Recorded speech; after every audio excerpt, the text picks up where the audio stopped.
Hey guys, had the full card review on Twitch with Jay Alexander and Monsanto showed up as well. We went over all the cards. I've linked our full ratings in the description below, but I just wanted to go over what I think were the 5 top most broken cards that might just completely warp the game going forward. I think some of these cards people are underrating, and I think these cards could just absolutely break the game.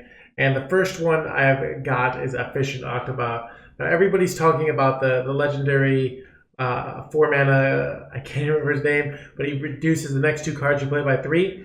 I think that card's nothing compared to this. One, this is not a legendary, so you can run 2 of, and it's got the Frenzy, reduce the cost of your hand by 1. So all your cards. So if I play this for 2 and I have 5 cards in my hand and it gets its Frenzied effect, well, guess what? That's a net 3 mana. So but 5 mana for the next turn. So, and the thing is, it's a 2 mana 1/4. That's not understanded. And you know what? A 2 mana 1/4 on 2, there's pretty much no way your opponent cannot Frenzy it.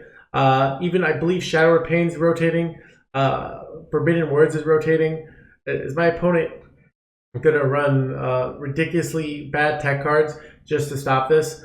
Maybe they will, because this card might be so broken, but that's a win for us if they have to run that. I do this, I can just discount my whole hand, Secret Passage, Pen Flingers, everything. It's going to be stupid busted. Somebody's going to figure out combos with this card. This card I think will get nerfed. It's just so strong. I'm surprised people are sleeping on this. This card's insane. But when this card ends up breaking the game and everybody's like, why did we let the mana discounts, blah, blah, blah. You heard it here first. I knew this card was broken. It's ridiculous. It's going to break the game. Next, I got Celestial Alignment. And this card is a little bit one that could potentially not be broken, but I think there's just some really powerful stuff you can do. I think, one, it's Druid, so Druid has the ramp, so it's the easiest class to get to 7 mana. But there are ways that you can kind of get around this, the one. So one is, you can still just play it, but a lot of ramp cards, especially Nourish, work really well with it. So you can play this card and then play Nourish, and so you will actually net 1 mana because the Nourish costs 1, you get 2. So you gain 1 mana and you ramp for the future turns. So you can get an additional card in with that. So you gain 2. So I can play Nourish in 2 cards. And then the next game turn I have a lot. But also you run this with Malygos, and Malygos just draws your whole deck, like all your spells. So you can play with Malygos, get a Nourish, just do ridiculous stuff. And so basically once I play this card, my opponent has like 1, maybe 2 turns to kill me, and if not, they're going to get crushed. So it's a thing of like how powerful is aggro to stop this. If aggro is strong, but if the game gets slower, this card is just going to absolutely break the game. It's just going to be a thing of this card might single-handedly force an aggro meta because it'll be decks that either are this deck or now certain things like Priest can still win, but there might be combos. I think part of the reason this card was put in is if you had this card in Malygos, you could just so easily do OTKs. So it is a lot harder for Druid to do OTKs right now, but they can just do such powerful things on board. My idea that I'm going to be putting on a theory craft later is you run, let me get the card, let's see, you get there's the 3 mana neutral that you run Barrens Trapper. Your Death Rattle cards cost 1 less. So I run a bunch of Death Rattle cards. I can run things like the 10 mana 7/7. I'm blanking on the name, but you run the Barrens Trapper. Your Death Rattle cards cost 1 less, and then you play a bunch of Death Rattle things. So what you can actually do, so let's say I have Lightning Bloom, and let's say I just have 8 mana. So let's say I have Lightning Bloom and Innervate or Coin, and let's say I played Overgrowth on 4.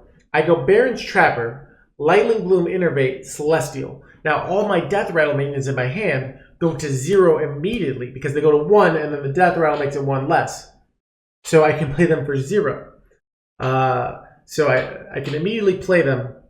Another thing, you could run the Clockwork Giants, which cost 1 less for every card your opponent has. Those also go to 0. So stuff like that. But the Death Rattle, you would immediately have that, and then even a Brawl wouldn't clear everything because you have the Death Rattle effect. So there are really broken combo-y things you can do with this card. Which one will be best? What's the most optimal?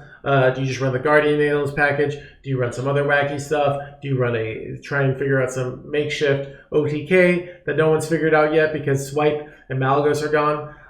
There's so many ideas. So this card is, a deck builder's dream.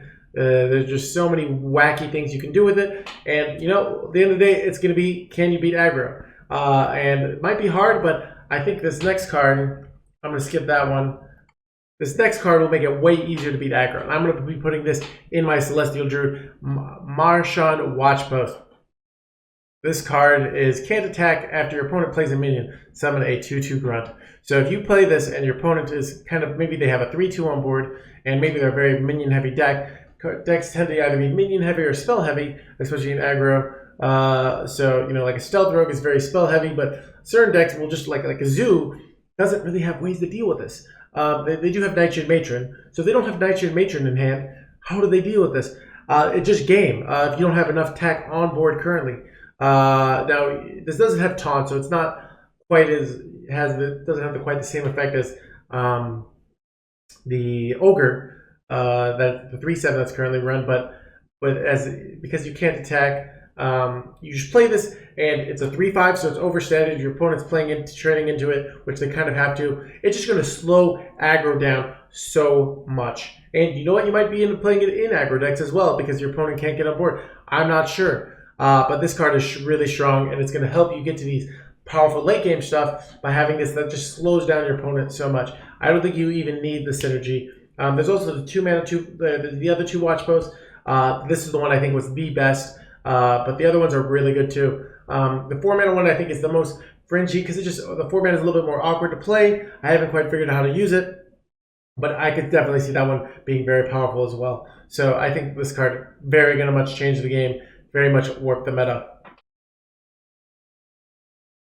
Next, we got Kazakus. I rated this very highly. This 4-drops are particularly bad, so a lot of decks don't run 4-drops anyways. If you look at Stealth Rogue, it doesn't currently run 4-drops. If you look at a lot of Priest lists, they go right from 3 to 4, except for Holy Nova. A lot of decks that don't run 4-drops, they're kind of awkward, they're kind of bad.